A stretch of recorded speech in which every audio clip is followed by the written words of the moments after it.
Well then, the context of Murphy is essential to understanding the moment in which Beckett wrote.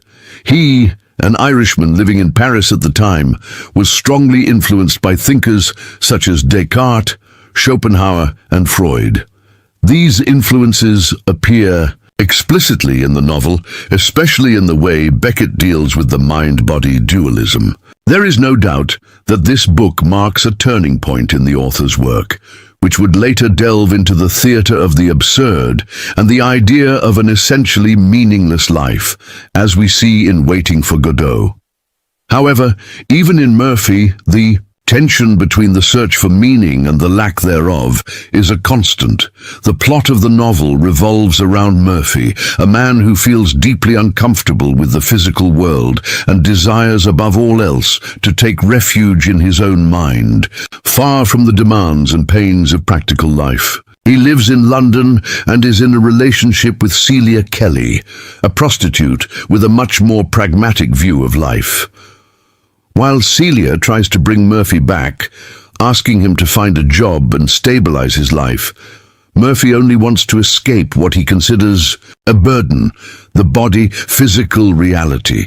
He dreams of a state of mental isolation where he can exist only in the mind, far from any commitment to the outside world. Thus, the conflict between Celia and Murphy is central to the plot. Celia, a practical character with her feet on the ground, tries to anchor Murphy in a concrete existence. She wants love, security, and deep down, an ordinary life. Murphy, on the other hand, is completely detached from these desires. For him, the body is a prison from which he needs to break free. This creates a tension that permeates their relationship, as Celia simply cannot understand Murphy's profound rejection of practical life.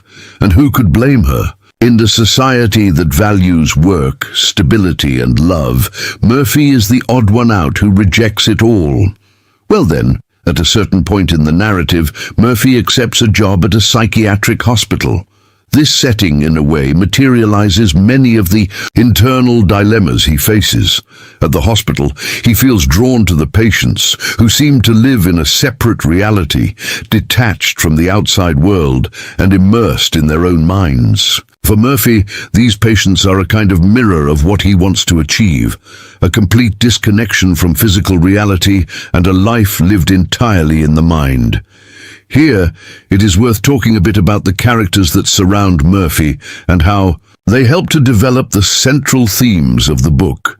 Celia, as I mentioned, is the most direct counterpoint to Murphy's desire for isolation. She is practical, focused on immediate and mundane solutions, and hopes that Murphy will eventually return to reality and to her. However, this hope seems increasingly in vain. Another important character is Neary, an eccentric Irish philosopher who, in a tragicomic way, tries to control his heart through absurd philosophical and scientific techniques. He is one of several characters who illustrate the often futile attempt to impose order and meaning on existence. His relationship with Murphy is marked by this intellectual struggle, where both try, in different ways, to find some meaning in a chaotic world. Miss Coonihan, a former lover of Murphy's, also enters the scene at a certain point in the novel, creating a complicated love triangle. She, like Celia, tries to pull Murphy back into the concrete world, but also fails. Finally, there is Mr. Endon, a patient at the psychiatric hospital where Murphy works. Mr. Endon is perhaps the character who most fascinates Murphy, as he seems to have achieved what Murphy so desires, a state of complete isolation from the world. There is no doubt that these characters play important roles in constructing the philosophical themes that Beckett wants to explore. And the central theme of the book, without a shadow of a doubt, is the conflict between body and mind. Murphy sees the body as a prison that prevents him from achieving mental freedom. For him, the mind is the only space where one can find peace and refuge. This becomes more evident in the scenes at the psychiatric hospital, where Murphy observes the patients who, in his view, have managed to free themselves from the body and live in a kind of mental paradise.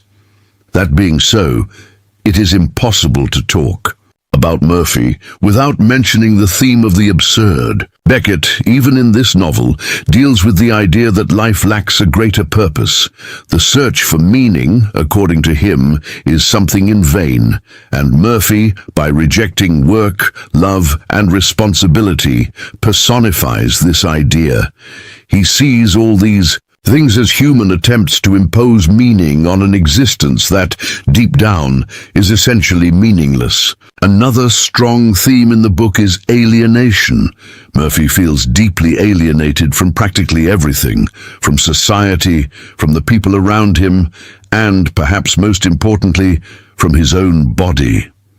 He doesn't want to participate in practical life. He doesn't want to engage with the world. He wants indeed to live in his mind, isolated from everyone. This extreme alienation is a hallmark of Beckett's characters, and in Murphy it already appears in full force. It is here that Beckett begins to develop his literary style as well, which is, without a doubt, one of the most striking characteristics of his work. Murphy already carries many of the elements that would define his style: black humor, irony, and minimalist prose. The language is precise without flourishes, and Beckett avoids unnecessary descriptions. He gets straight to the point, and this creates an interesting tension between the depth of the philosophical themes and the lightness with which he presents them. It is assumed, although Murphy is still a transitional novel for Beckett, it already contains many of the elements that would come to characterize his later works. Murphy's desire for a pure mental state, his rejection of the body and the physical world, and the idea that life is essentially absurd are themes that Beckett would explore in an even more profound way in plays like Waiting for Godot and Endgame. Without a doubt, Murphy is a novel that challenges the reader to reflect on profound philosophical questions, but it does so with a lightness that only Beckett can achieve. The black humor, the absurd situations, and the sharp dialogues make the reading both thought-provoking and accessible. And of course, the central question, the struggle between body and mind, between reality and mental escape, resonates to this day, especially in a world increasingly dominated by distractions and a relentless search for meaning. That being so, Murphy is a book that, even decades after its publication, still provokes, questions, and above all, entertains. Beckett, in his debut as a novelist, already showed the brilliance that would make him one of the greatest writers of the 20th century. And, for us readers, Murphy remains a work that challenges us to think and laugh about the absurdities of existence.